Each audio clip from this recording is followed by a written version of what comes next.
do what God's calling them to do. It says, don't blaspheme God or curse the ruler of your people. Do not hold back offerings from your granaries or your vats. And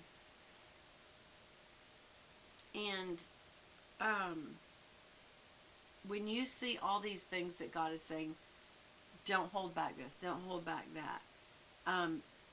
The point is, don't hold back anything from God. It's all His anyway, and when we hold it back, it shows we don't trust Him. It shows that we are not in obedience in relationship with Him. So it also starts talking in chapter 23 about the laws of justice and mercy. It says, do not spread false reports. Do not be guilty of malicious witness.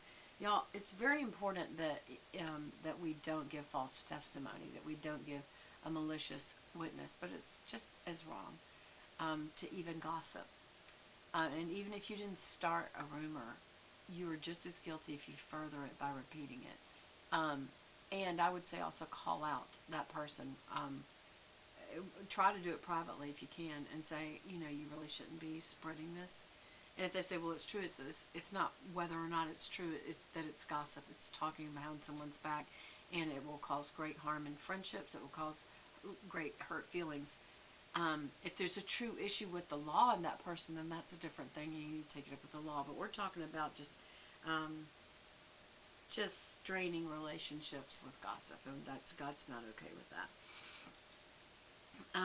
Again, it starts talking about what to do if an animal wanders off.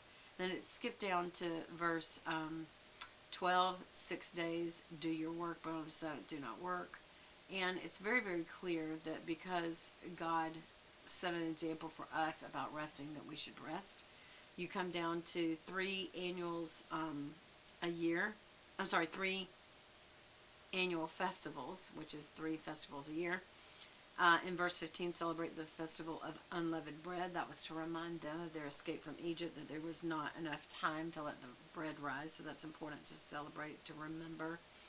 And it says, let no one appear empty-handed. Then in verse 16, it says, celebrate the festival of the harvest, the first fruits. Remember that the first fruits is almost like the first fruits of your income, just like the first tenth. To be willing to give up that. These are all things that are putting a focus on God. Then the next one in verse 16, celebrate the festival and gathering at the end of the year when you gather your crops from the fields. These 3 times a year, all men are to appear before the sovereign Lord. And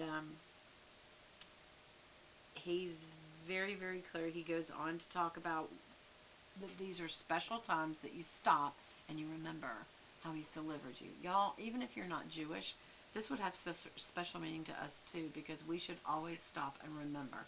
That's why writing down those journals is important too, because we do forget. It's important to remember what God's done for us before. And can I tell you, it also helps you when you are really down or frightened or feeling like God's just not there for you, that He's helped you before and He will help you again. So it's very important that we remember those things, and He even says that you will celebrate it. You'll stop and you will celebrate it. In verse 20, it says God's angel is to prepare the way. You'll often see this in the Bible where there's an angel that manifests before the appearance of God. It does not mean God is an angel. It does not mean that Jesus is an angel, even when it says we are under God's wing. God can have wings if He wants to. That does not make Him an angel just because angels have wings. And we see that sometimes. Other times we see people that appear like in Sodom and Gomorrah, those angels. If I remember correctly, it doesn't even talk about wings. So, matter of fact, they look like beautiful men so much. Remember, the townsmen wanted to rape them.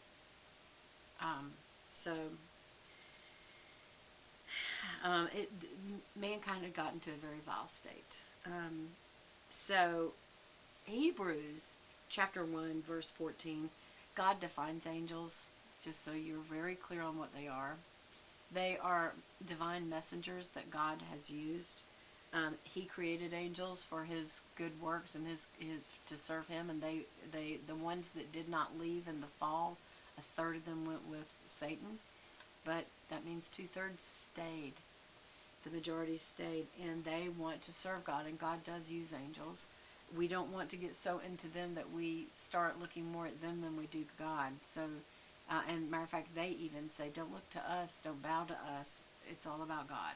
So let's keep that straight.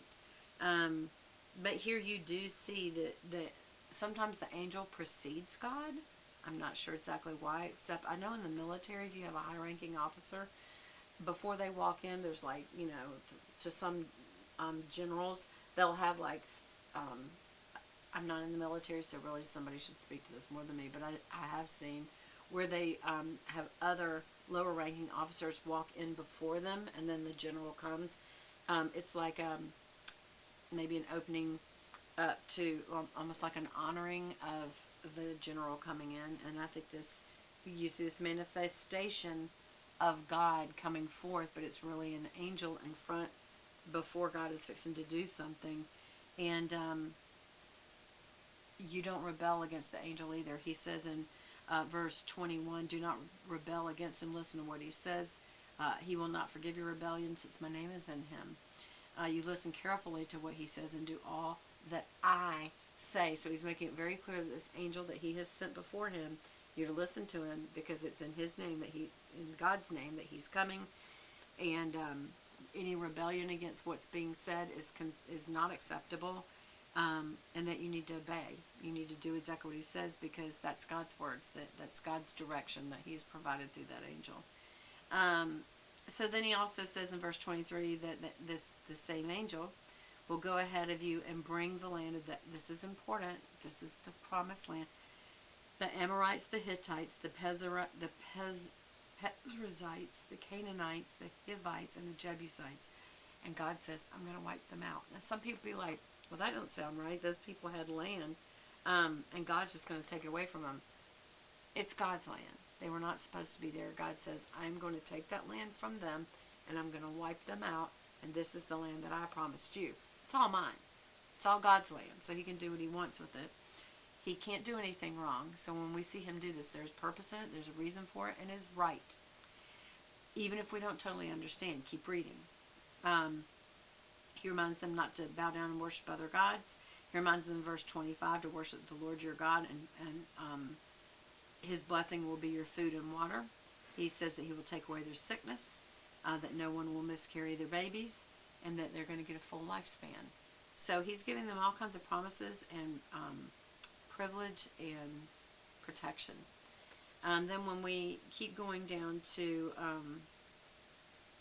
verse 31, he makes it very clear exactly where they are going to be setting up. He says, I'll establish your borders, here they are, from the Red Sea to the Mediterranean Sea, and from the desert to the Euphrates River. I will give your hands the people who live in the land, and will drive them out before you, and not make covenant with them or their gods. Do not make agreements with them or their gods. Do not let them live in your country. They will cause you to sin against me, because the worship of their gods they will certainly ensnare you. God is beginning to be very specific about us not participating in the practices of people who worship other gods. And then as we turn over to the next page, we're still in chapter 24. He goes on to talk about that the stone pillars that get set up. Let me backspace that a little bit. This is where God is confirming the covenant. And it says, then the Lord said to Moses, come up to the Lord, you, Aaron, and Nadab, and Abihu. I mean, not be pronouncing these correctly. And 70 of your elders from Israel. You're to worship at a distance, but Moses alone can approach the Lord, but others may not come near. And then he skips down in verse 4. It says, Moses wrote everything down that the Lord said. He got up early the next morning and built an altar. That's what I was starting to tell you about. At the foot of the mountain. Remember, God had given strict instructions how to approach him. And he says that he set up 12 stone pillars representing the 12 tribes of Israel. Then he sent young Israelite men, and they offered burnt offerings and sacrificed young bulls as a fellowship offering to the Lord. Everything's about the Lord. Then Moses took the blood and he sprinkled it on the people. This is the blood of the covenant. Well, actually, first, he did something before that. Okay, in verse 6, Moses took the blood, half the blood, and put it in the bowls, and the other half he splashed against the altar. Then he took the book of the covenant and read it to the people, and they responded we will do everything the Lord has said. We will obey. Then he took the blood and sprinkled it on the people and said, this is the blood of the covenant the Lord has made with you in accordance with these words.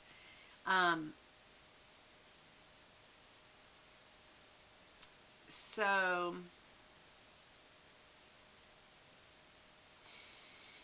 in verse 11 it says, but God did not raise his hand against the leaders of the Israelites. They saw God and they ate and they drank.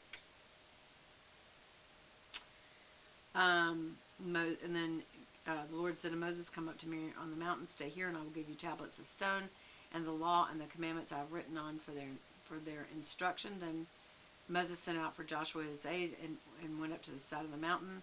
He said to the elders, wait for us here until we come back to you. Aaron and Ur are with you, and everyone involved in a dispute can go to them. So that is why all these laws, directions were being given. There's starting to be disputes. There's starting to be sinning, selfish behavior, all these things, and God is telling them, this is what you should be doing. He is trying, because sin has entered the world, to tell them how to act, since now they are affected by sin. So he gives them laws to point out the sin, what it is, and how to deal with it. That is what the law does. It shows us what is wrong and how to make it right. And ultimately, the law provides us nothing but definition. The only thing that gives us forgiveness is sacrifice. So they're starting to get into sacrifice. So, a life for a life. And that is because God condemns sin, punishable by death. And so to have life back, you have to give up life to keep your life. The animal blood would have been a substitutionary, sacrificial blood life offering, symbolizing that one life has been given for another. So we'll get into chapter 25 next, and we'll talk about that tabernacle and everything that was in it and how those sacrifices were made.